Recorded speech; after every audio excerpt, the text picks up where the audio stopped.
Join Sacha Black, Gail Carriger, and Rachael Herron and Helen Scheuerer as they talk about the challenges and pitfalls of being a hybrid author. Don't miss the opportunity to listen to these experts and avoid these pitfalls in your hybrid author journey. If you don't know who I am, hi, my name is Katlyn Duncan, and I'm a hybrid author, which means I publish both traditional and independent books. Here on my channel, we talk about the writing process and all the bookish things. And this month, I am releasing my next nonfiction book for authors, The Successful Hybrid Author, where I talk about how you can become a hybrid author, and the book includes case studies with 4 incredible authors from which you're going to hear from today. And as a special bonus, if you pre-order The Successful Hybrid Author and you email me your proof of purchase at this address, also linked in the description, then you will automatically get a free starter workbook on how to become a hybrid author today. And for the month of January only, my first nonfiction book, Take Back Your Book, An Author's Guide to Rights Reversion and Publishing on Your Terms, is available for only 99 cents for the ebook. This book is a must-read for any author looking to take control over their career. So let's get on with the interviews. I was thinking about this.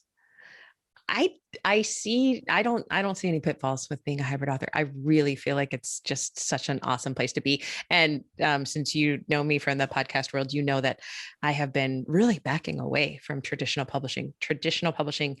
I still want to be there. I still want to have that chance of being read by everybody. And I still want books to be in there every once in a while. But the control of being able to do everything myself in indie is just so attractive to me. I enjoy all of it. Yeah. But I don't see any pitfalls of doing both. Back in the day, 10 years ago, people say, oh, but she self-publishes.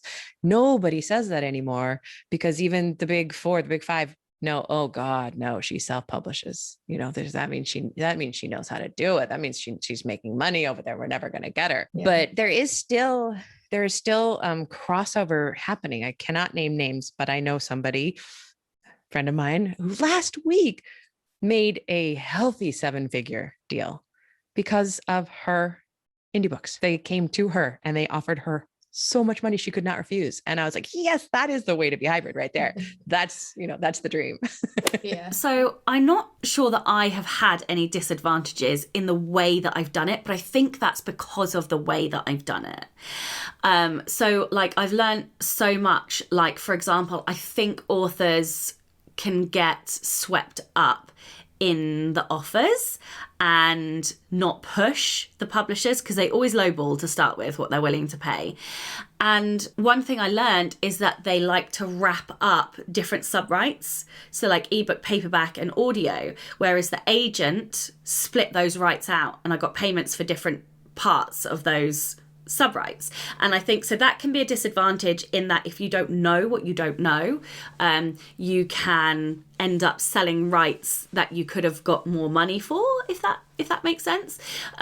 So I think there is a danger with indie authors if you don't know the legal side and you want to do the sub-rights work yourself in terms of making the most of your intellectual property right, you can make mistakes. Or if you sell rights to publishers without having the support of the trad agents or agents in general, then you can make mistakes with the contract. So I think that is one of the worries that I would have for authors going into this. But in terms of pitfalls, I think the way that I've done it was good. I really don't think I've had any negative anything. The only thing that is frustrating is that it's like 2 years before it comes out, so I don't know when I'm going to see the physical copies of those books. So that's like frustrating for me, because I desperately that's the most exciting part, is to see the books in a different language, right? That's when it will feel real to me. And I think the other worry that I have, and this isn't something that I've experienced, but something that I'm taking into account in terms of the new genre and going hybrid, is all the usual stuff. So losing control or creative control, losing control, not being able to decide the covers, not necessarily having quick access to data on sales. If I were to run some promo on the book, I wouldn't have any access to know whether or not that promo was successful. I know some of my trad friends that happens and they can't get data quickly. And that's really frustrating. I think not having control of anything, like, so when you do price changes, not having control of the release date, and then also earning less money for per copy sold is a problem for me. And one of the things that perpetually stops me going truly like down the trad route. So at the moment, I think not really having the faith that they're doing as much as they possibly can to promote my books. I've very much seen in more recent times that the onus is still on me to do the marketing. So I've emailed to say, hi, can I have your marketing plan? Because not only like do I want to know what you're doing to help push my books, but if there's something in your marketing plan that could complement what I'm doing, then the two things together would then make a much stronger campaign. And I've found that when I've asked for these things, I either get ignored or I get sent a generic author marketing package, which is like a PDF that says, step 1, share your book in your newsletter. Step 2, share on social media, like I'm not already doing these things. So I've definitely found the lack of communication and the lack of sort of, I guess, finer focus on the marketing of my books to definitely be a con, and just not being kept in the loop, I think. And that's a common complaint, I think, from traditionally published authors, is that there's sort of this curtain between you and what's going on behind the scenes. And as someone who loves the creative control, as someone who does do a lot of my own marketing and I understand it on a deeper level, to not have access to what they're doing and to not be kept in the loop is quite frustrating, especially when you know that if the two of you combined forces, it would be much more powerful. But I just don't think that they have the resources and the budget to do that for everybody, so they pick the cream of the crop and focus on those, and the rest of us just sort of fill in the gaps afterwards. So this thing with copyright can often be a problem.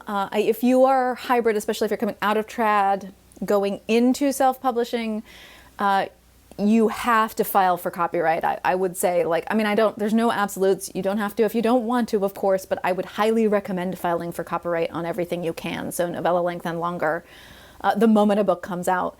Just because your name is sort of registered in all these other different parts of the systems, whether it's Barnes & Noble or Amazon or Kobo or whatever.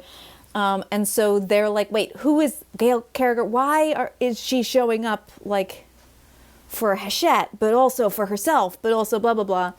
And they just flag you up much more often, which means your book will get taken down from sale and you have to prove that you have your copyright. And technically you have your copyright whether you have filed it with the Copyright Office or not, but that piece of paper from the Copyright Office is very useful. So that's one of the things I recommend for hybrid authors in particular, is making sure you file for your copyright with the Copyright Office. And it's a pain and it takes forever, but it's worth it. I would never do a split distribution on English language again. So the last 2 books of my traditionally published series, the Custard Protocol series, they were published by the US for North American, so that's Canada, the United States, etc., associated territories. But my UK publisher gave me such a lowball offer on the advance that I was like, actually, no, I will just self-publish these without you. But it is real hard to do a territory restriction on a self-published from America to, say, what I was trying to do, which is UK, New Zealand, and Australia and associated territories. So the second half of English language territories. That is just a minefield and a mess, and nobody's used to it. So like technically the systems are in place for in Amazon and Drafted Digital and Smashwords and places like that, but really they don't get it. So, and you have to do your own covers and like all those sorts of things, which is fine. People are used to different covers for UK editions. But yeah, that was a nightmare I kind of never want to repeat. So for me, at least, it's a book. The whole book is either traditional or self-published. I don't think I'll ever gonna split, like have a hybrid book again. It was just too much of a nightmare, and perhaps things have changed, but I don't think so. That's a really rare situation statistically, and so I just think not a lot of authors. So that's something I would encourage you to think about as a hybrid author, is like the whole book is going to go one way or the other. It's just going to be a lot easier on you, a lot less frustrating. Another thing is the challenges in print are really extreme right now.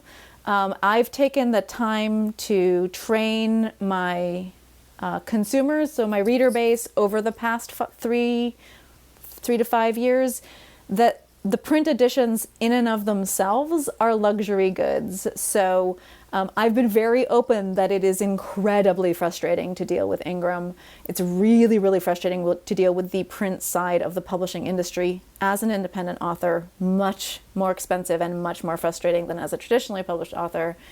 And so I have sort of trained them to think of print books themselves as a luxury item, to be like, you might have to wait for it. The digital edition might come first. If you don't buy enough of the digital edition, you might never get a print edition, that kind of thing. And just setting a different expectation cap, that it's not going to drop on the same day. I will try, but that's not always the case. That it is more expensive when it's print on demand, because that's just the way the wholesale and book industry works.